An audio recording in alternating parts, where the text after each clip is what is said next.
مسلسل press conference کر رہے ہیں. ایک ساتھی ایسا ہو جو جواب دے سکے. بس ٹھیک ہے ٹھیک ہے. پریس کانفرنس میں آنے والے تمام صحافیوں کو جتنے بھی صحافی ہیں میڈیا کے نمائندگان ہیں ان سب کو خوش آمدید کہتا ہوں اور ان کی خدمت میں اپنا سلام عرض کرتا ہوں. وعلیکم السلام. آج کی یہ پریس کانفرنس کرنے کا مقصد ان میں سے کچھ باتوں کی وضاحت کرنا ہے, ان کا جواب دینا ہے, اپنا موقف بیان کرنا ہے جو گزشتہ چند ہفتوں سے ایم کیو ایم کے اور بالخصوص قائد تحریک الطاف حسین کے حوالے سے کی جا رہی ہیں. یہ تمام باتیں بنیادی طور پر پروپیگنڈا ہیں اور یہ وہی پروپیگنڈا ہے جو برسا برس سے ایم کیو ایم کے خلاف کیا جا رہا ہے.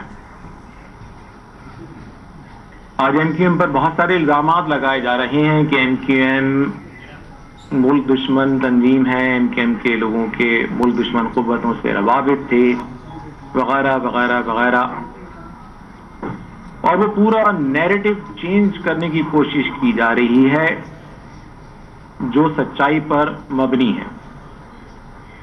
آج قوم کی توجہ ان تمام چیزوں سے ہٹائی جا رہی ہے جن کی بنیاد پر ایم کیو ایم وجود میں آئی, ان تمام حقائق کو مسخ کیا جا رہا ہے جو ایم کیو ایم کے قیام کا سبب بنے اور جن کی وجہ سے ایم کیو ایم کو عوام میں پذیرائی ماضی میں بھی ملی, آج بھی ملی ہے اور انشاءاللہ ملتی رہے گی. یہ سارا ڈرامہ جس دن شروع ہوا اس دن بھی جب پریس کانفرنس ہم نے کی تھی تو میں نے یہ بات واضح کی تھی, نہ صرف سندھ کے شہری علاقوں کے عوام سے بلکہ پورے پاکستان کے محب وطن عوام سے. اس دن بھی میری گزارش تھی اور آج بھی یہ گزارش ہے کہ پاکستان جن حالات سے گزر رہا ہے, پاکستان کو جن چیلنجز کا سامنا ہے, ان کا تقاضا ہے کہ اس منفی سیاست کو سرے سے مسترد کیا جائے, پروپیگنڈے اور حقائق کو الگ الگ کیا جائے. میں بہت مختصراً یہ بتانا چاہوں گا خاص طور پہ پاکستان کے سندھ سے باہر رہنے والے عوام کے لیے جن کو بہت زیادہ گمراہ کرنے کی کوشش کی جا رہی ہے کہ آج جب یہ مبصرین بات کہتے ہیں کہ ایم کیو ایم کا ووٹ بینک ہے اور وہ ووٹ بینک ختم کرنا آسان نہیں ہے, تو اس وجہ کو بھی سمجھنے کی کوشش کیجیے کہ عوام بار بار ایم کیو ایم کو ووٹ کیوں دیتے ہیں, اور وہ ایم کیو ایم کو عام حالات میں بھی ووٹ دیتے ہیں اور خاص حالات میں بھی ووٹ دیتے ہیں. خاص حالات سے میری مراد یہ کہ گزشتہ دنوں جب یہ پروپیگنڈا کیا گیا کہ ایم کیو ایم زبردستی ووٹ ڈلواتی ہے تو ووٹر لسٹوں کی نئے سرے سے ترتیب کی گئی, پرانی لسٹوں کو منسوخ کیا گیا, حلقہ بندیاں نئے سرے سے کی گئیں, اور پھر الیکشن جب کرائے گئے تو نہ صرف پولنگ اسٹیشنز کے اندر بلکہ پولنگ بوتھ کے اندر تک قانون نافذ کرنے والے اداروں کو وہاں پہ پوسٹ کیا گیا, کیمرے لگائے گئے, تھرڈ پارٹی مانیٹرنگ کی گئی, لیکن ایم کیو ایم پھر دوبارہ کامیاب ہوئی. پاکستان کے مفاد میں اس لیے ضروری ہے کہ اس چیز کو سمجھا جائے کہ ایم کیو ایم برسا برس کی محرومیوں کا رد عمل ہے. آج کہا جا رہا ہے کہ ایم کیو ایم کراچی کے حالات یا سندھ کے شہری علاقوں کے حالات کی خرابی کی ذمہ دار ہے. یہ حقائق کو مسخ کرنے کی بڑی خراب کوشش ہے, کیونکہ جب ایم کیو ایم نہیں بنی تھی اس وقت بھی مہاجروں کو اس بات کا احساس تھا کہ پاکستان میں ان کے وجود کو دل سے تسلیم نہیں کیا جا رہا. مثال کے طور پہ ایک کتاب ہے 2 جلدوں پر، اس میں تمام حقائق کو 1947 سے بیان کیا گیا ہے، اور اس میں بتدریج جو واقعات ہوئے مہاجروں کے ساتھ، اس میں کیٹیگوریکلی حقائق کے ساتھ ان واقعات کو بیان کیا گیا ہے کہ کس طرح سرحدیں بند کی گئیں، کس طرح زمینوں کے کلیمز میں مہاجروں کے ساتھ زیادتی کی گئی، کس طرح سرحدیں بند کرنے کے بعد ہجرت کا عمل روکا گیا، پھر لیاقت علی خان کی شہادت۔ اس کے بعد بھی جب مہاجروں نے پاکستان کے قیام کے لیے اپنا کردار ادا کرنا ختم نہیں کیا بلکہ اس میں اضافہ کیا، یعنی بینکس قائم کیے، تعلیمی ادارے قائم کیے، ملٹی نیشنل کمپنیز قائم کی، پاکستان میں تجارت اور صنعت کو فروغ دیا، ٹیکنالوجی کو فروغ دیا، تو اس کے بعد جب کراچی ڈیولپ ہو گیا تو کراچی سے دارالخلافہ اسلام آباد منتقل کر دیا گیا، سول سروسز سے مہاجروں کو نکالا گیا، پھر جنرل ایوب خان کے دور میں لسانی فسادات کرائے گئے۔ اس وقت نہ MKM موجود تھی، نہ قائد تحریک الطاف حسین موجود تھے، اور یہ تمام چیزیں ڈاکیومنٹڈ ہیں۔ اس زمانے میں جو نسلیں زندہ تھیں، حیات تھیں، اور جو نسلیں پرورش پا رہی تھیں، وہ سب ناانصافیاں دیکھ رہی تھیں۔ پھر 65 کے بعد 71 میں جو کچھ ہوا، کوٹا سسٹم جس طرح نافذ ہوا، تعلیم کے اور ملازمتوں کے دروازے بند کیے گئے، اندرون سندھ سے مہاجروں کو نکالا گیا، یہ سب وہ تاریخی حقائق ہیں جو ہمارے ذہنوں پر نقش ہیں۔ MKM موجود نہیں تھی، الطاف بھائی موجود نہیں تھے، لیکن ظلم کا سلسلہ جاری تھا، تو خدا را اہل پاکستان یہ سمجھنے کی کوشش کیجئے کہ یہ آپ کے ساتھ اور تاریخ پاکستان کے ساتھ زیادتی ہے کہ تمام حقائق کو مسخ کر کے MKM اور الطاف حسین کو اسکیپ گوٹ بنا کر تمام خرابیوں کا الزام ان پر عائد کر دیا جائے۔ یہ سراسر ناانصافی، یہ خود کو دھوکہ دینے کے مترادف ہے، نہ صرف بلکہ پاکستان میں جو نسلیں جوان ہونے جا رہی ہیں ان کو بھی غلط تاریخ بتانے کے مترادف ہے۔ 31 اکتوبر 1986 کو مذاق نہیں ہوا تھا، سینکڑوں مہاجر نوجوانوں کو قتل کیا گیا تھا۔ علی گڑھ قصبہ میں مذاق نہیں ہوا تھا، چند گھنٹوں میں سینکڑوں مہاجروں کو قتل کیا گیا، گھروں کو آگ لگائی گئی، خواتین کو بے حرمت کیا، لاشوں کے ٹکڑے کیے گئے، یہ مذاق نہیں تھا۔ اس وقت MKM اس انداز میں موجود نہیں تھی، بہت چھوٹی سی سیاسی جماعت تھی۔ 30 ستمبر 88 کو جب سانحہ حیدرآباد ہوا، چند گھنٹوں میں ہزارہ لوگوں کو نشانہ بنایا گیا، سینکڑوں لوگ شہید ہوئے اور سینکڑوں لوگ زخمی ہوئے۔ اس کے بعد پھر نقل مکانی پر لوگوں کو مجبور کیا گیا۔ پھر 1990 میں پکا قلعے کا جو آپریشن ہوا، یہ وہ تمام چیزیں ہیں جو لوگوں کے ذہنوں پہ نقش ہیں۔ MKM ان تمام محرومیوں کا رد عمل تھی، ہے اور رہے گی۔ لوگ کہتے ہیں کہ MKM ان مظالم کی ذمہ دار ہے، تو خدا را اس پروپیگنڈے میں آنے کے بجائے جو یہ سوال کرے MKM کے حوالے سے، اس سے آپ جوابی سوال کیجیے کہ یہ سب کا جب کچھ ہو رہا تھا تو اس وقت تو MKM نہیں تھی نا، یا جب 65 میں لیاقت آباد میں قتل عام ہوا تو کیا اس وقت بھی MKM تھی کہ MKM نے یہ فسادات کرائے تھے؟ جب اندرون سندھ سے ہزارہ مہاجروں کو نقل مکانی کرنی پڑی تو اس وقت تو MKM کا وجود بھی نہیں تھا، APMSO بھی قائم نہیں ہوئی تھی، اس کا ذمہ دار کون تھا؟ یہ ناانصافی ہے کہ آپ اسباب کو، ریزنز کو بالکل اگنور کر کے، نظر انداز کر کے تمام تر الزام آپ ایک شخص پر اور ایک جماعت پر عائد کر دیں اور مسلسل کرتے رہیں، اور یہی نہیں کہ بلکہ اس جماعت کو لوگ بار بار اپنا ووٹ دیں اور اس ووٹ کو آپ نظر انداز کر دیں۔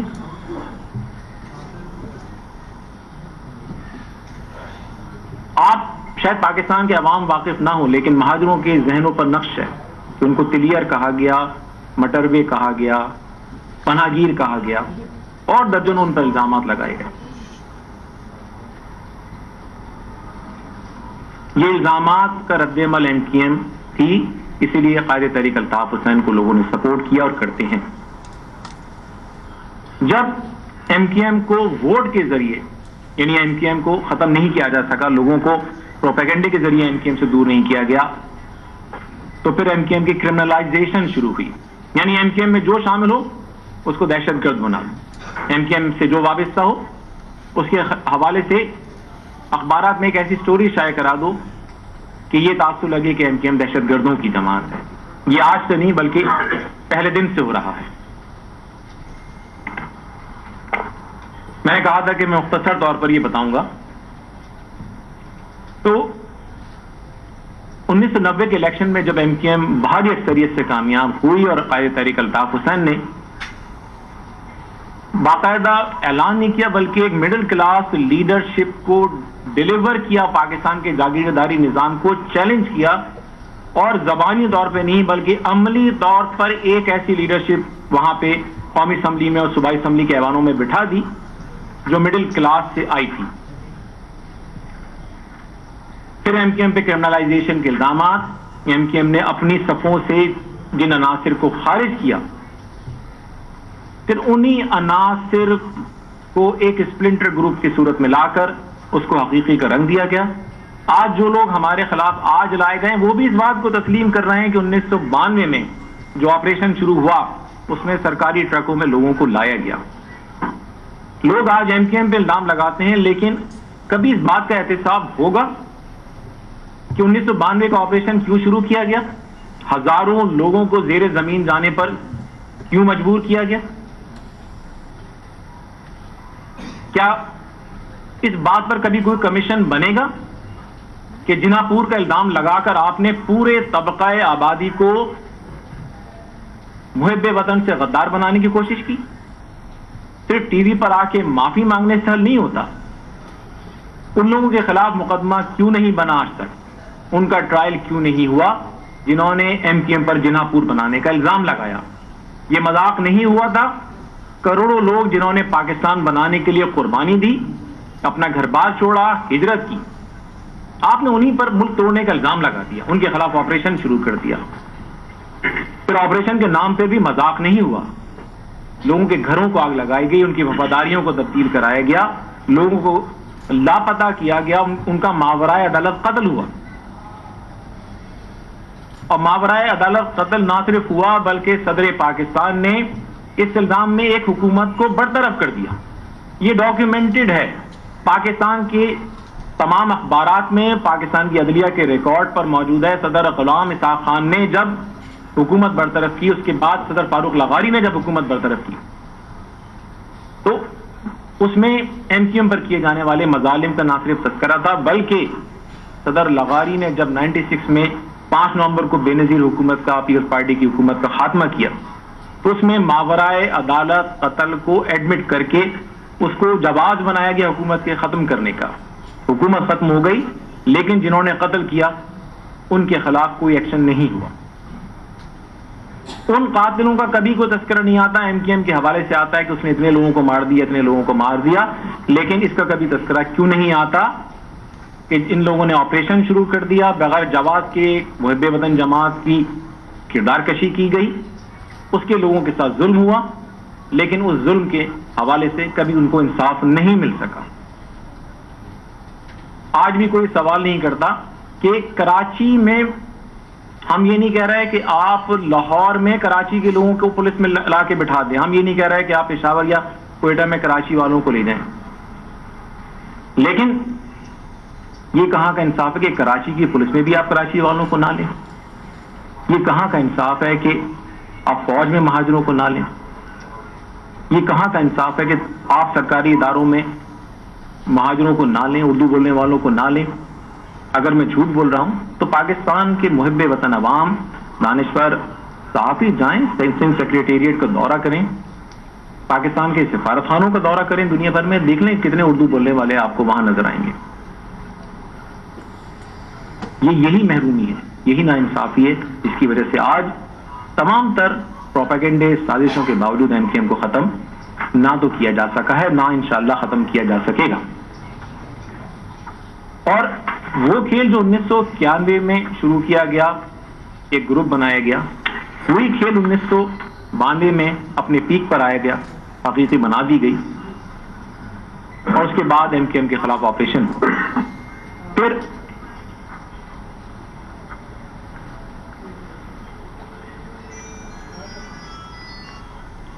بجائے اس کے کہ احساس محرومی کو ختم کیا جاتا، آپ یہ سوچیے کہ آج ایم کیو ایم پر الزام لگایا جا رہا ہے کہ ایم کیو ایم نے جرائم کیے، ایم کیو ایم نے یہ کیا ہے. پوری چارج شیٹ آج کل میڈیا کے ذریعے ایم کیو ایم پر لگوائی جا رہی ہے. میرا سوال یہ ہے، میرے حوالے سے، میں ذاتی طور پہ یہ کہہ رہا ہوں، میرے حوالے سے الزام لگائے گئے میڈیا پر کہ میں 20 سال سے ٹیمیں بنا رہا ہوں، اور پھر یہ کہا جا رہا ہے کہ ہم سچ بولتے ہیں. اور یہ عجیب و غریب بات کی جاتی ہے کہ آپ جھوٹ بولیں گے تو ہم سچ بولیں گے. لیکن ہزاروں لوگ اس بات کے گواہ ہیں کہ سن 2000 کے بعد سے میں بیماری کی وجہ سے ایم کیو ایم سے الگ تھا. نہ صرف الگ تھا بلکہ میرا ٹریٹمنٹ یہاں چل رہا تھا. مجھے کینسر ڈائگنوز کیا گیا تھا. 4-5 سال میں اس کے ٹریٹمنٹ میں جو ہے مصروف رہا. اس کے بعد میں درس و تدریس سے وابستہ ہو گیا. میں برطانیہ میں بھی نہیں. پھر یہ الزام لگانا کہ 20 سال سے میں ٹیمیں بنا رہا ہوں. سن 2000 سے جو لوگ ایکٹیو تھے، جو پارٹی کو چلا رہے تھے، المیہ یہ کہ وہی لوگ آج ایم کیو ایم پر الزام لگا رہے ہیں.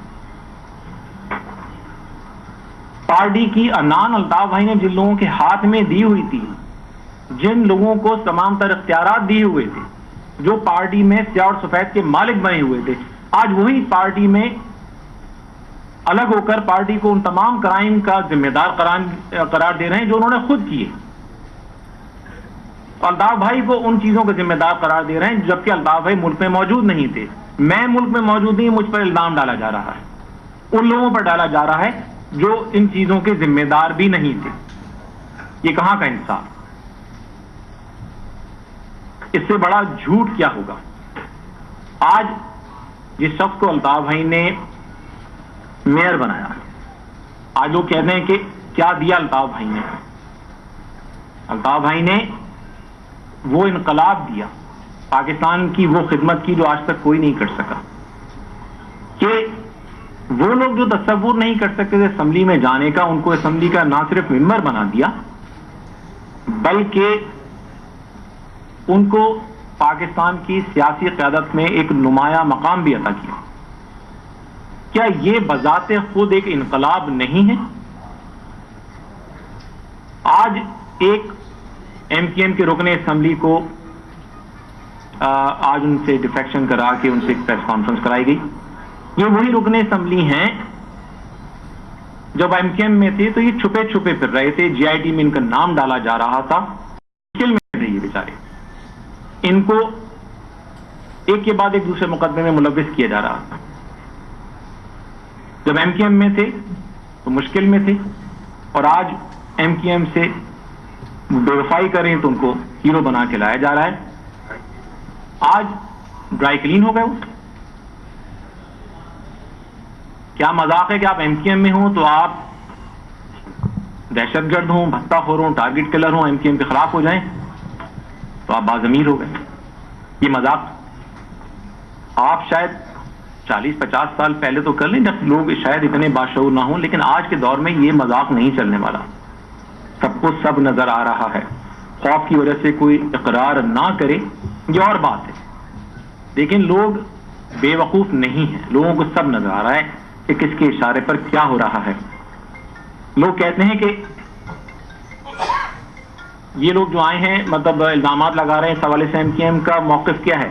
میں آپ کو بتاؤں کہ 2000 کے بعد سے جو لوگ چیزیں چلا رہے تھے ان کے حوالے سے جب الزامات سامنے آئے تو جس واقعے کو جواز بنایا جاتا ہے 19 مئی کا، وہ عوام کا فطری رد عمل تھا. سب کو پتا ہے کہ کون کون چائنا کٹنگ میں ملوث تھا. میں تحریک سے دور تھا. کارکنان جب بھی میرا تحریک سے کوئی براہ راست کوئی رابطہ نہیں تھا, میں بالکل ایک الگ تھلگ درس و تدریس میں مصروف تھا, غیر سیاسی زندگی گزار رہا تھا. لیکن جب بھی کسی سے ملاقات ہوتی تھی لوگ یہی کہتے تھے کہ یہ کیا ہو رہا ہے. جو لوگ آج الزام لگائے جا رہے ہیں ان پر ہی الزام لگائے جاتے تھے کہ یہ ایم کیو ایم میں کیا ہو رہا ہے, ایم کیو ایم کے لوگ کیا کر رہے ہیں, کیا الطاف بھائی کو تنہا کر دیا گیا ہے, کیا الطاف بھائی تک حقائق نہیں پہنچ رہے. اور یہ فیکٹ تھا کہ کراچی میں جو لوگ تھے وہ ان کا ایک پورا کنٹرول تھا, اور یہاں لندن میں بھی کنٹرول. چیزیں وہاں سے یہاں تک پہنچ نہیں پاتی تھی, حقائق نہیں پہنچ پاتے تھے. جو لوگ کچھ نہیں تھے وہ ارب پتی بن گئے, اس پر سوال نہیں اٹھ رہا. سوال ایم کیو ایم سے کیا جا رہا ہے. میں ذاتیات کی سیاست کے ذاتی طور پہ بہت خلاف ہوں. میں تو کسی کا نام نہیں لینا چاہتا. اللہ تعالیٰ کا بھی فرمان ہے, آج لوگ مذہب کی باتیں کر رہے ہیں کہ تم کسی کے عیب چھپاؤ, اللہ تمہارے عیب چھپائے گا. لیکن یہاں ایسے لوگ ہیں کہ جن کے ساتھ احسان کیا گیا ہے وہ شرانگیزی کر رہے ہیں. اگر آپ کو ایم کیو ایم نے اتنا دیا تو کم از کم اتنا تو کرتے کہ کم از کم خاموش تھی, جس طرح بیٹھے تھے آپ بیٹھے رہتے. آج وہ کہہ رہے ہیں کہ ہم نے ایم کیو ایم چھوڑی, ہمارے پاس پیسہ آ گیا. آج ایم کیو ایم کے ہزاروں کارکنان ہیں, کس کو دبئی میں اتنی بڑی بڑی جابز مل جائیں گی, گاڑیاں مل جائیں گی. جو کچھ ملا ایم کیو ایم کی وجہ سے ملا, الطاف بھائی کی وجہ سے ملا. احسان فراموشی کرنے کے بجائے احسان مندی کرتے, شرافت دکھاتے, کہتے کہ ٹھیک ہے جب تک ایم کیو ایم میں تھے بہت کچھ ملا, خاموشی سے زندگی گزارتے رہتے. لیکن یہ آنے کے بعد آپ وہی الزامات لگائیں جو برسوں سے ہمارے وہ دشمن لگا رہے ہیں جنہوں نے مہاجروں کو کچھ نہیں دیا. ان کی زبان بولیں, نہ صرف ان کی زبان بولیں بلکہ لوگوں پر دباؤ ڈالیں کہ وہ وفاداریاں تبدیل کریں. میں آپ کو پوری ذمہ داری سے بتا رہا ہوں, ہم کب تک صبر کریں, کب تک حقائق کو چھپائیں. آج لوگوں پر دباؤ ڈالا جا رہا ہے. میں پوری ذمہ داری سے کہہ رہا ہوں کہ بعض پاورفل ایجنسیز کے لوگ, میں پھر دیکھیں میں ادارے کو بلیم نہیں کر رہا, کسی ادارے کو. میں پاکستان کے حوالے سے میں پھر یہ وضاحت کرنا چاہتا ہوں کہ ہمارے پاکستان کے عوام ہیں جو ہیں ان کو یہ سمجھنا ہوگا کہ ایم کیو ایم ایک محب وطن جماعت ہے. ایم کیو ایم کو سازش کے ذریعے بدنام کیا جا رہا ہے. لیکن کچھ عناصر اس بات کی بھرپور کوشش کر رہے ہیں کہ وہ اپنی پاور استعمال کر کے, اپنے عہدوں کو استعمال کر کے وہ ایم کیو ایم کے اراکین اسمبلی کی وفاداریاں تبدیل کرائیں. یہ ایسے حقائق ہیں جن کے ثبوت ہمارے پاس موجود ہیں, فون نمبر موجود ہیں, نام موجود ہیں, رینکس موجود ہیں. میں آج کی پریس کانفرنس کے توسط سے پاکستان کے محب وطن عوام, محب وطن جرنیلوں سے, بالخصوص جنرل راحیل شریف سے یہ اپیل کروں گا کہ خدا را اس معاملے میں دخل دیں, خدا را مہاجروں کو انصاف فراہم کرنے کے لیے اپنا کردار ادا کریں, خدا را اس کھیل کو بند کرائیں. یہ ملک کے لیے اچھا نہیں ہے. ایم کیو ایم ایک یا دو لوگوں کی جماعت نہیں ہے, اس کو کروڑوں لوگوں کی سپورٹ ہے جو آپ بار بار دیکھ چکے ہیں. یہ انصاف نہیں ہے کہ آپ ایک سیاسی قیادت پر الزامات لگا کر اس کا میڈیا ٹرائل کر کے خطابات پر پابندی لگا دیں, اس کے بعد پھر اسی میڈیا کو اسی قیادت کی کردار کشی کے لیے استعمال کریں. ریاست کے کچھ لوگ اگر اپنی طاقت کا ناجائز استعمال کر رہے ہیں تو اس کا نقصان ان لوگوں کو نہیں ہوگا بلکہ اینڈ آف دا ڈے اس کا نقصان ملک کو ہوگا, قوم کو ہوگا.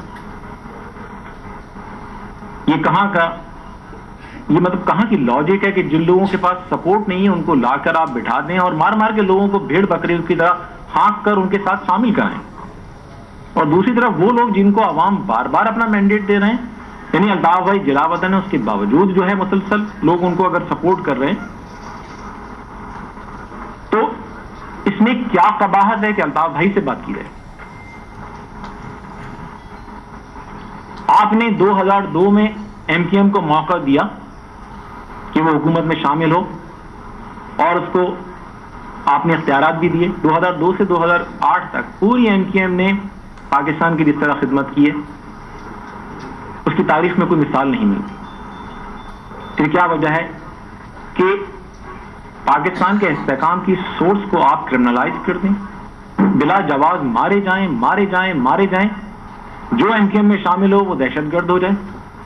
میں آپ کو مثال دوں, ملیر میں ٹاؤن انچارج ہمارے نیر رضا, پڑھے لکھے آدمی, ہم نے بالکل پڑھا لکھا فیس ان کو لا کے انچارج بنایا. ٹاؤن ناظم بھی منتخب ہوئے, گھر سے گرفتار کر کے لے کر 90 دن کا ریمانڈ لے لیا.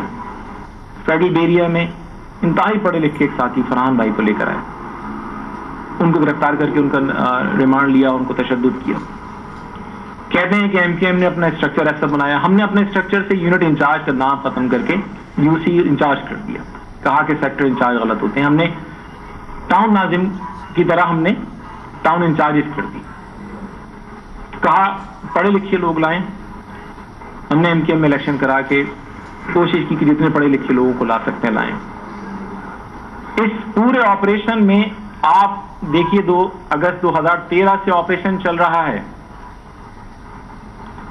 ایم کیو ایم کے 6000 سے زائد کارکنان گرفتار ہوئے, ہزارہ گھروں پہ چھاپے پڑے. کیا ایک بھی چھاپے کے دوران ایک بھی گولی لگی؟ کیا کہیں مقابلہ ہوا؟ یہ کیسے را کے ایجنٹ ہیں, یہ کیسے تربیت یافتہ لوگ ہیں پھر گرفتار ہو کے خاموشی سے پکڑے جاتے ہیں, جو کہیں پولیس مقابلہ نہیں کرتے, کسی پاکستان کی سینسٹیو انسٹالیشن پر اٹیک نہیں کرتے, پاکستان کے خلاف کسی ایکٹیویٹی کا حصہ نہیں بنتے, لیکن میڈیا پر ان کو را کا ایجنٹ بنایا جاتا ہے. یہ کیسے را کے ایجنٹ ہیں جن کو آپ نے را کا ایجنٹ بنایا, لیکن نہ وہ پاکستان کے خلاف کام کرتے, نہ پاکستان کے خلاف بات کرتے, نہ پاکستان کے مفادات کے خلاف کوئی حملہ کرتے ہیں. آج اور جو فوج کے حق میں ریلی نکالتے ہیں, اور وہ لوگ جو پاکستان کے آئین کو تسلیم نہیں کرتے, جو پاک فوج کی وہ جوان جو طالبان سے لڑتے ہوئے شہید ہوتے ہیں ان کو شہید ماننے پر تیار نہیں ہوتے, بلکہ طالبان والوں کو شہید کہتے ہیں, اور پاک فوج کے جو لوگ شہید ہوتے ہیں ان کو شہید کہنے بلکہ ان کی نماز جنازہ پڑھانے پر اعتراض کرتے ہیں, ان کے خلاف کوئی ایکشن نہیں ہوتا. قائد تحریک الطاف حسین کھڑے ہو کر فوج کو سلوٹ کریں تو کہا جاتا ہے کہ یہ را کے ایجنٹ ہیں, یہ دہشت گرد ہیں. اپنی وفاداری کا اس سے بڑا ثبوت کیا دیں کہ 47 میں ہجرت نہیں کی, بلکہ 1971 میں بھی مہاجروں نے پاکستان کا ساتھ دیا. بہت مختصر اقلیت میں تھے مہاجر وہاں پہ, اردو بولنے والے. وہ چاہتے تو بنگالیوں کا ساتھ دے کر پاکستان کے خلاف ہونے والی جو وہاں پہ بغاوت تھی اس کا حصہ بن سکتے تھے, لیکن وہ اس کا حصہ نہیں بنے, بلکہ پاکستان کا ساتھ دیا انہوں نے. اور نہ صرف ساتھ دیا بلکہ آج 1971 سے 2016 آ گیا, وہ آج تک بنگلہ دیش میں ریڈ کراس کے کیمپس میں رہ رہے ہیں. کیا یہ ناانصافی کا بدترین مظاہرہ نہیں ہے؟ کیا لوگ یہ ناانصافی دیکھ کر ملک سے محبت کریں گے؟ دنیا میں اور کون کرے گا؟ نہیں کرے گا, باخدا نہیں کرے گا, لیکن مہاجر محبت کرتے رہے, کر رہے ہیں, کرتے رہیں گے. لیکن آپ یہ کیا میسج دے رہے ہیں مسلسل, را کے ایجنٹ, را کے ایجنٹ, را کے ایجنٹ, را کے ایجنٹ. کے پی کے میں کچھ بھی ہو جائے اس کو اگنور کیا جاتا ہے. کراچی میں اگر کوئی سڑک کے حادثے میں مر جائے تو اس کو فلیش کرتے ہیں, آپ پورے شہر کو کرمنلائز کرتے ہیں, پوری شہری آبادی کو کرمنلائز کیا جاتا ہے. کراچی کا ایسا تاثر دیا جاتا ہے, وہ شہر جو پورے پاکستان کو پال رہا ہے اس کو اس کا حق دینے کے بجائے اس کو دہشت گرد بنا رہے ہیں میڈیا پر. ہمیں پھر کسی اور دشمن کی کیا ضرورت ہے؟ میں اب اس اہم پوائنٹ کی طرف پھر آؤں گا کہ تمام تر دباؤ کے باوجود آج تک ایم کیو ایم کے 99.9% لوگ خیابان شہر میں لگائی گئی ڈرائی کلیننگ فیکٹری میں نہیں جا رہے. لیکن ایم کیو ایم کے منتخب اراکین کو، ذمہ داروں کو، یو سی چیئرمین سے لے کے سینیٹر تک لوگ رابطہ کر رہے ہیں. باقاعدہ نون اور ان نون نمبروں سے ان کو دھمکیاں دی جا رہی ہیں. ان کو کہا جا رہا ہے کہ آپ کی فائلیں ریڈی ہیں. ان کو کہا جا رہا ہے کہ ہمیں آپ کے بارے میں پتہ ہے، اگر آپ خود شامل نہیں ہوں گے تو پھر کیا گرفتار کروا کے شامل کیا جائے. آخر یہ کون لوگ ہیں؟ کس نے ان لوگوں کو پاور دے دی کہ یہ دھمکی دیں کہ وہ ریاستی اداروں کو ایم کیو ایم سے وفاداری تبدیل نہ کرنے والوں کے خلاف استعمال کر سکتے ہیں؟ میں پوری ذمہ داری کے ساتھ کہہ رہا ہوں کہ یہ جو کچھ میں کہہ رہا ہوں اس کے ثبوت موجود ہیں. اگر general Raheel Sharif M Q M کے وقت کو ملاقات کے وقت دیں گے تو یہ سارے ثبوت و شواہد پیش بھی کیے جائیں گے. ہم اس تمام تر اشتعال انگیزی زیادتی کے باوجود صبر کا دامن ہاتھ سے نہیں چھوڑ رہے. ہمیں کتنا بھی دیوار سے لگایا جا رہا ہے، اس کے باوجود ہم عوام کی خدمت کرنے پر ابھی تک فوکسڈ ہیں. ہم اس سے بڑی ناانصافی کیا فیس کریں گے کہ حیدرآباد میں نومبر میں الیکشن ہوئے، کراچی میں دسمبر میں بلدیاتی الیکشن ہوئے، اور آج اپریل ختم ہونے والا ہے. آج تک نہ تو ان شہروں کو میئر ملے، نہ ڈپٹی میئر، نہ چیئرمین وائس چیئرمین ملے. ہم تو یہ کہہ رہے ہیں کہ الیکشن کروا کر ہم سے پاکستان کی خدمت کا کام لیا جائے، عوام کی خدمت کا کام لیا جائے. لیکن اس کے بجائے ایک طاقتور ادارے کے اراکین، اس میں چھوٹے رینک کے اور بڑے رینک کے لوگ بھی شامل ہیں، وہ باقاعدہ اپنا تعارف کرا رہے ہیں، لوگوں سے جا کے مل رہے ہیں، اور ایم کیو ایم کے سینیٹرز، اراکین قومی اسمبلی، صوبائی اسمبلی، حتیٰ کہ مرکزی رہنماؤں کو فون کر کے دھمکی آمیز میں کہہ رہے ہیں انداز میں کہ ایم کیو ایم چھوڑ دو، مصطفیٰ کمال کی پارٹی میں شامل ہو جاؤ ورنہ سنگین نتائج بھگتنے پڑیں گے. سیاست کرنے کا حق سب کو ہے، سیاست کیجیے. آپ کا پیغام ہے، اپنا پیغام پھیلائیے. کراچی میں جماعت اسلامی کام کر رہی ہے اور سیاسی جماعتیں کام کر رہی ہیں، پی ٹی آئی کر رہی ہے، این پی کر رہی ہے، پیپل پارٹی کر رہی ہے. کوئی اور سیاسی جماعت آتی ہے، اس کو حق ہے سیاست کرنے کا. لیکن یہ کسی کو حق نہیں ہے کہ آپ مجھے کالر سے پکڑ کے زبردستی کہیں کہ اس کے لیے کام کروں. تو بنیادی انسانی حقوق کی خلاف ورزی ہے. اس زیادتی کو بند کرنا پڑے گا. زندگی ایک بار ملتی ہے. دیکھیں معزز صحافی حضرات، میں آپ کے توسط سے کہنا چاہوں گا کہ ہم میں سے بہت سارے لوگ نتائج بھگت رہے ہیں. آج اب دعوے بھی جلا وطنی بھگت رہے ہیں، میں بھی جلا وطن ہوں. پتہ نہیں اب ان سب حقائق کے بعد ہمیں اور کیا کیا فیس کرنا پڑے. لیکن جانا، جیسے کہا جاتا ہے کہ قبر میں جانا ہے، سب کو اپنی قبر میں جانا ہے. مجھے بھی قبر میں جانا ہے. میں بھی سچ ہی بول رہا ہوں کہ یہ سب کچھ جو کیا جا رہا ہے اس کے نتائج اچھے ملک کے لیے نہیں نکلیں گے. لوگوں کو خدارہ زبردستی مجبور نہ کیا جائے کہ وہ اپنی سیاسی وفاداریاں بدلیں. میں ان تمام الزامات کو بھی رد کرتا ہوں جو ایم کیو ایم پر لگائے جاتے رہے.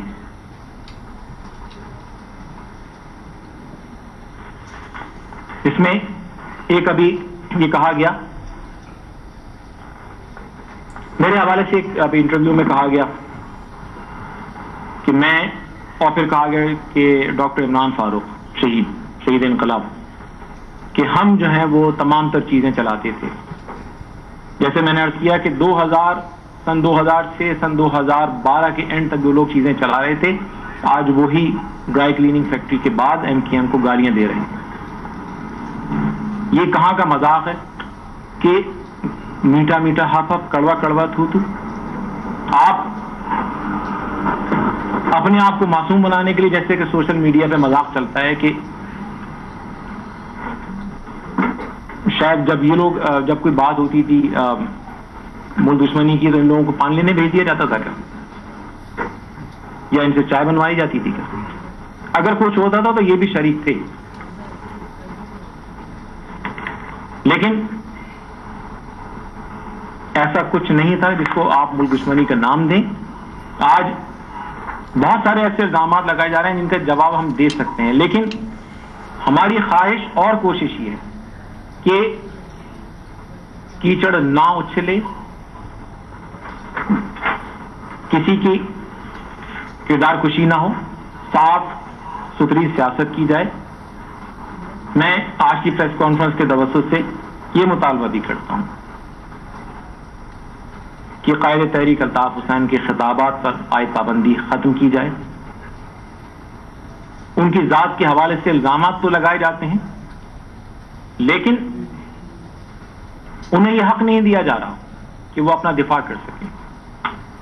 آج ان پر یہ الزام ہے کہ ان کا خاندان جو ہے وہ ملک سے باہر ہے. میں آپ کو پوری ذمہ داری سے بتا رہا ہوں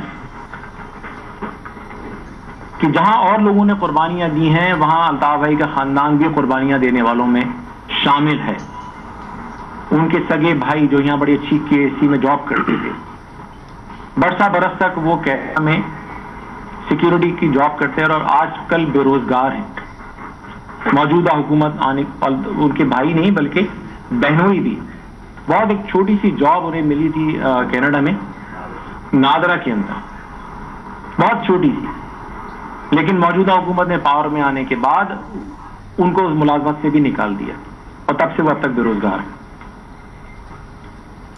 الطاف بھائی کیا اپنے بھائی کو ناظم نہیں بنا سکتے تھے کیا؟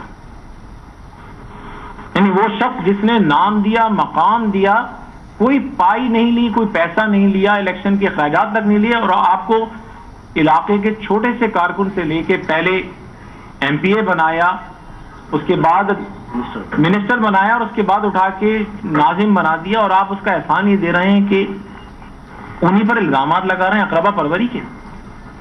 پاکستان میں کون سا سیاسی لیڈر ہے جس کی فیملی نے مفادات حاصل نہیں کیے ہوں؟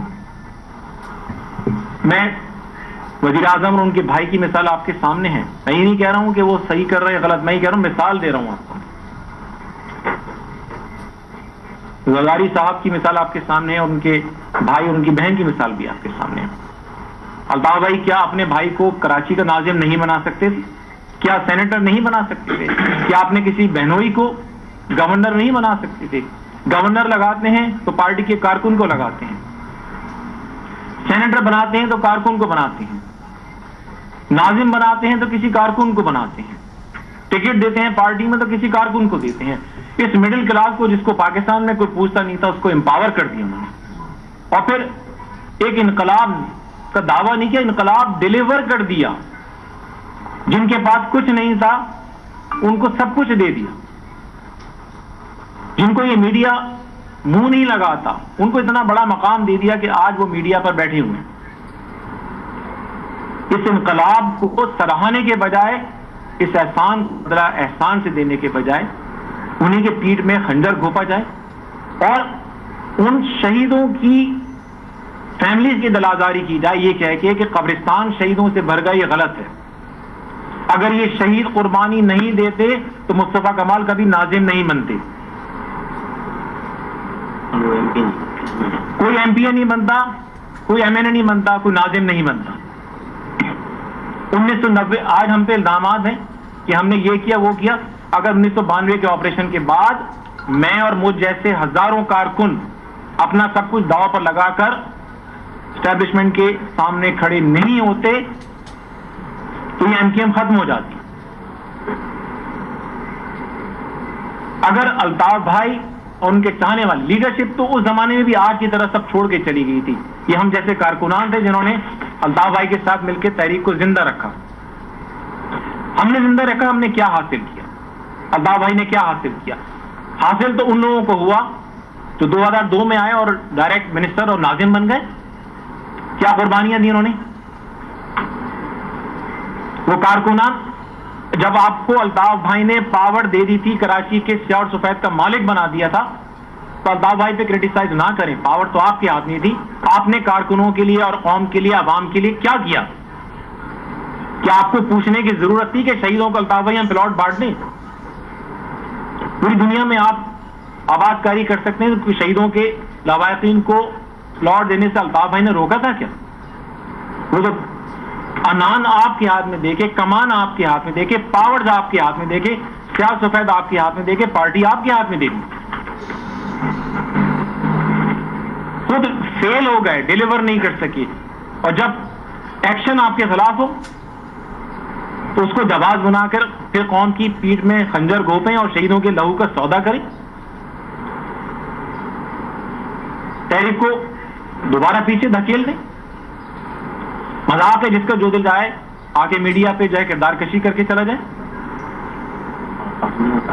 اور یہی نہیں بلکہ جس تحریک نے اتنا بڑا مقام دیا، شرم آنی چاہیے کہ اسی پر پابندی کا مطالبہ. خدا کا خوف کرو، شرم آنی چاہیے. ایک واحد آواز اس ملک میں جو مہاجروں کے حقوق کے لیے ہے، اس پر پابندی کا مطالبہ. الطاف بھائی سے دشمنی تھی، ناراضگی تھی، چھوڑ دیتے. مجھ سے تھی، مجھے گالیاں دے لیتے، لیکن شہیدوں کو برا کہنا، تحریک پر پابندی کا مطالبہ کرنا، یہ کہاں کا انصاف ہے؟ یہ ایک یا دو لوگوں کو اجازت نہیں دیں گے ہم کہ وہ اس تحریک کا سودا کریں اور اس قوم کا سودا کریں. اس تحریک میں ابھی بھی کروڑوں لوگ موجود ہیں جو اپنی آخری سانس تک انشاءاللہ ڈٹے رہیں گے. زندگی ایک دفعہ ملی ہے، انشاءاللہ اپنی آخری سانس تک لڑتے رہیں گے. لیکن نہ تو اس پروپیگنڈے کا شکار ہوں گے، نہ الزامات کی سیاست کا شکار ہوں گے، نہ کسی کے سرٹیفکیٹ پر ہم اپنے آپ کو غدار سمجھیں گے. پاکستان ہمارا وطن تھا، ہے اور رہے گا، لیکن ہمیں انصاف بھی ملنا ہوگا. ہمیں اب یہ زندگی قبول نہیں ہے کہ کوئی آ کے سندھ اسمبلی میں دہی اکثریت کی بنیاد پہ پوری بلدیہ کراچی کے اختیارات کو راتوں رات سلب کر کے لے جائے. آج کراچی کی زمین کوڑیوں کے مول بانٹی جا رہی ہے. آج کے اخبار میں اٹھا کے دیکھ لیجئے. کراچی کا پانی جو ہے وہ کراچی کے عوام سے چھین کر جو ہے وہ کہیں اور منتقل کیا جا رہا ہے. آج کراچی کے پاس اتنا اختیار بھی نہیں ہے کہ وہ اپنے لیے کوئی چھوٹا سا فیصلہ بھی کر سکے. نہ حیدرآباد، نہ سکھر، نہ میر پور خاص. یہ محرومی اب ختم ہونی ہوگی. میں پاکستان کے محب وطن عوام سے مطالبہ کروں گا کہ خدا را انصاف کیجیے، مہاجروں کو گلے سے لگائیے، یہ ظلم بند کرائیے. الطاف بھائی ملک دشمن نہیں، پاکستان کے وہی خواہ ہیں. انہوں نے پاکستان کو وہ دیا ہے جو کسی نے نہیں دیا، ایک کامن آدمی کو امپاور کر کے، جو شاید محلے کی کمیٹی کی رکن نہ بن سکے، اس کو 14 سال 16 سال ایم پی اے بنا دیں. اس سے بڑا انقلاب کیا ہو؟ آج ان کو کہا جا رہا ہے کہ سندھیوں کے حوالے سے آج جو الزامات لگائے گئے، الطاف بھائی نے تو یہی کیا. اشفاق منگی کو نہ صرف ایکسپٹ کیا بلکہ مہاجر علاقے سے جتا دیا، اور ایک کو نہیں بلکہ درجنوں سندھیوں کو، پختونوں کو، بلوچوں کو مہاجر علاقوں سے جتایا، سینیٹر بنایا. آج بھی سینٹ کے اندر وہ لوگ موجود ہیں جو کراچی کے حیدرآباد کی ووٹوں سے الیکٹ ہوئے. عزیز آباد سے 12-15 سال تک الطاف بھائی نے سندھیوں اور بلوچوں کو کامیاب کرایا. لاڑکانہ سے کتنے مہاجر آج تک الیکٹ ہوئے؟ لاڑکانہ چھوڑ دیجئے کسی اور علاقے سے. لیکن آپ اس اخوت، اس محبت کو اگنور کر کے الزامات لگائے جائیں اور پھر آپ ایکسپیکٹ کریں کہ ہم جواب میں کچھ بھی نہ کہیں. اتنا صبر کا لوگوں کے خدا را امتحان نہ لیں. پاکستان بہت مشکلات میں، بہت سارے خطرات میں گھرا ہوا ہے. پاکستان کو ایٹمی ٹیکنالوجی دینے والے بھی ڈاکٹر قدیر مہاجر تھے. اگر MQM سے تو دشمنی ہے, الطاف بھائی سے دشمنی ہے, لیکن ڈاکٹر قدیر کا ویڈیو بھی انٹرویو ریکارڈ پہ موجود ہے جس میں انہوں نے کہا کہ میرے ساتھ جو کچھ ہوا ہے وہ صرف اس لیے ہوا ہے کہ میں اردو بولنے والا تھا. اس کا الزام بھی الطاف بھائی پر دیں گے کہ انہوں نے ان کو اسکرپٹ لکھ کے دیا تھا.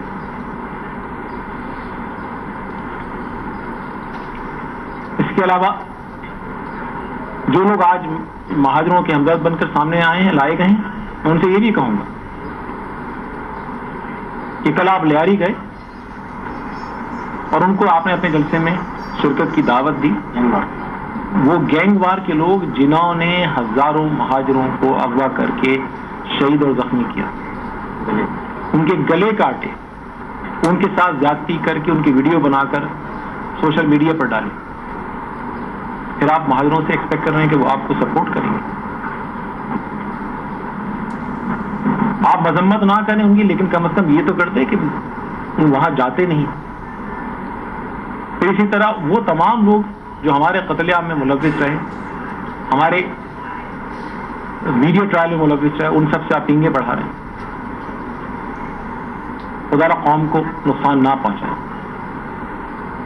یہ سازش کی گھناؤنی سیاست بند کیجیے.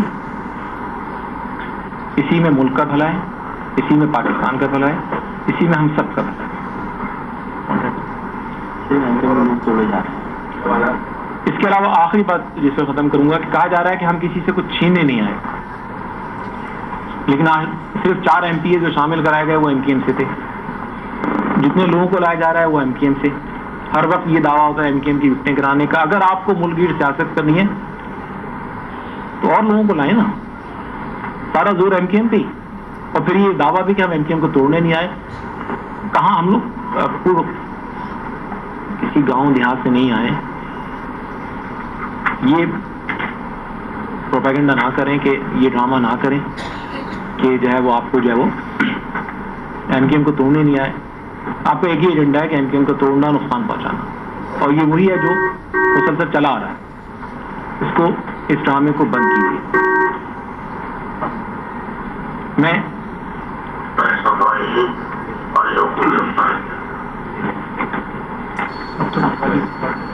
ایک پوائنٹ میں آخر میں یہ بھی کہوں گا کہ گزشتہ دنوں MQM نے کراچی میں صفائی مہم شروع کی, کیونکہ پروپیگنڈا کیا جا رہا تھا کہ MQM نہیں کر پا رہی کچھ. MQM بہت سارے ٹاک شوز میں ہمارے میئر نے ابھی حلف بھی نہیں اٹھایا اور میئر کا ہمارا میڈیا ٹرائل شروع ہو گیا تھا. تو MQM نے ایک صفائی کیمپین شروع کی اور پوری MQM بڑی ایمانداری کے ساتھ کراچی, حیدرآباد میں کو خاص سکر کی صفائی کیمپین پہ جو ہے وہ اس نے اپنا فوکس کیا. لیکن اس کیمپین میں جو مصروف کارکنان جو جھاڑو لگا رہے, کچرا اٹھا رہے, ان تک کو گرفتار کرنا شروع کر دیا گیا, حتیٰ کہ ہمارے ناظمین تک کو گرفتار کیا گیا. جو کارکن صفائی کے لیے نکل رہے تھے روزانہ وہ گرفتار ہونے لگے. ایک وقت ایسا آ گیا کہ مجبوراً ہمیں یہ سب سلسلہ روکنا پڑا. خدمت کیسے کریں گے؟ ہمیں ہمارا سیاسی کردار ادا کرنے کا موقع دیا جائے. خدارا گرفتاریاں, چھاپے بند کیے جائیں. آج پاکستان میں نہیں بلکہ اسٹیٹ ڈپارٹمنٹ کی اینول رپورٹ دیکھ لیجئے, UN کی جو رپورٹ ہیومن رائٹس کمیشن کی آئی ہے وہ دیکھ لیجئے, ایمنسٹی کی لیٹسٹ رپورٹ دیکھ لیجئے. سب کے سب اس ناانصافی کے خلاف احتجاج کر رہے ہیں. اس ناانصافی کو خدارا بند کرائیے, میری دردمندانہ اپیل ہے. اور میں اپنی جانب سے اور قائد تحریک کے کارکن کی حیثیت سے میں اپیل کرتا ہوں کہ یہ الزامات جن کو ہم مسترد کر چکے ہیں, اب ان الزامات کو دہرانے کا سلسلہ بند کیا جائے. ضرب عضب میں اور نیشنل ایکشن پلان میں جو اصل اہداف, ٹارگٹس جن کا تعین کیا گیا تھا کہ یہ آپریشن جیٹ بلیک دہشت گردوں کے خلاف ہوگا. نیئر رضا کہاں سے جیٹ بلیک ہو گئے, قمر منصور کہاں سے جیٹ بلیک دہشت گرد ہو گئے, یا عامر خان بھائی کہاں سے جیٹ بلیک دہشت گرد ہو گئے, یا شاہد پاشا بھائی کہاں سے جیٹ بلیک دہشت گرد ہو گئے. اور انہی طرح کے ہمارے ہزاروں کارکن ہماری KTC کے سابق رکن عظیم بھائی، ان کو گرفتار کیا گیا، آج تک ان کو کسی عدالت میں پیش نہیں کیا گیا. اسی طرح کے ہزاروں کارکن، یہ کہاں سے جیٹ بلیک دہشت گرد ہو گئے؟ ہاں، اگر یہ کہہ دیں کہ ہم خیابان شہر میں لگی ہوئی لانڈری میں چلے جاتے ہیں تو ان کو ڈرائی کلین کر کے کل لایا جائے گا. اس سے یہ بھی آپ کو اندازہ ہو جانا چاہیے کہ MKM پر جو الزامات ہیں وہ صرف سیاسی نوعیت کے ہیں. ان کا ایک مقصد ہے کہ MKM کو کمزور کیا جائے، ان کا ریئلٹی سے کوئی تعلق نہیں ہے. میں پھر اپیل کرتا ہوں کہ 92 کی طرح گن پوائنٹ پر سیاسی وفاداریاں تبدیل کرانے کا سلسلہ بند کیا جائے، MKM کا میڈیا ٹرائل بند کیا جائے. لوگ لڑکے بھی بات کرتے ہیں، ہم تو لڑ بھی نہیں رہے، ہمیں تو مارا جا رہا ہے.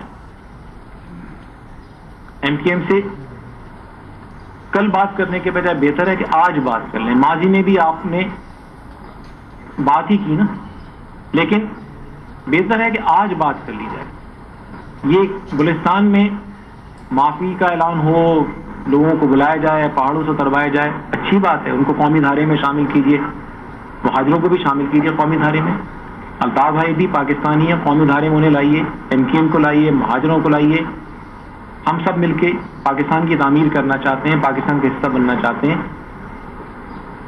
لیکن یہ جب ہی ہوگا جب ہمیں پاکستان کا اول درجے کا شہری تسلیم کیا جائے گا. یہ میری چند گزارشات ہیں. میں army chief general Raheel Sharif, وزیر اعظم پاکستان میاں نواز شریف، ان سے مطالبہ کرتا ہوں کہ MKM کے جو منتخب نمائندوں کو اور کارکنوں کو ISI کے بعض اعلیٰ افسران کی طرف سے جو دھمکیاں دی جا رہی ہیں، اس معاملے کا خدارہ نوٹس پہ MKM کو کچلنے کا سلسلہ بند کیا جائے، بے گناہ کارکنوں کی گرفتاریاں بند کی جائیں، MKM کا مینڈیٹ تسلیم کیا جائے اور اس کے خلاف سازشیں بند کی جائیں. اگر کوئی سوال ہے تو میں حاضر ہوں. ندیم بھائی، یہ فرما دیجیے گا کہ کیا متحدہ قومی موومنٹ کے پاس لوگوں کی کمی ہے، قابل لوگوں کی، کہ آپ نے جو ہے وہ ایک ہی بندے کو جو ہے وہ ایک دفعہ تین دفعہ MNA MPAs وغیرہ بناتے ہیں، تو اب ان کا پھر قد بڑا ہو جاتا ہے اور اس کے بعد پھر بعد میں متحدہ قومی موومنٹ کو ہی پھر بعد میں مشکلات کا سامنا کرنا پڑتا ہے. دیکھیے، MKM میں ٹکٹ جو ہے وہ مشاورت اور میرٹ کی بیسس پہ دیے جاتے ہیں. اس میں ہمارے سسٹم میں نیچے کارکنوں سے رائے لی جاتی ہے، اس کے بعد پھر وہ یونٹ پہ، پھر وہ ٹاؤن کی سطح پہ، اس کے بعد پھر رابطہ کمیٹی، اس کے بعد پھر ریکمنڈیشن لے کے، اور ریکمنڈیشن کا جو کرائیٹیریا ہے وہ کارکردگی ہوتا ہے. اس میں یہ کوئی نہیں ہے کہ کوئی 2 دفعہ بنے یا 1 دفعہ بنے، میرٹ ہے، ٹوٹل پرفارمنس ہے. اگر کوئی آدمی کام کر رہا ہے، بہت اچھا کام کر رہا ہے، تو محض اس وجہ سے اس کو ہٹا دینا کہ وہ 2 یا 3 دفعہ بن گیا ہے، کیونکہ تجربہ آنے کے بعد تو لوگ اور زیادہ افیکٹو ہوتے ہیں. Good right. ندیم بھائی، 2 سوال ہیں. پہلا یہ کہ کافی زوردار پریس کانفرنس تھی آپ کی، اور آج مصطفیٰ کمال نے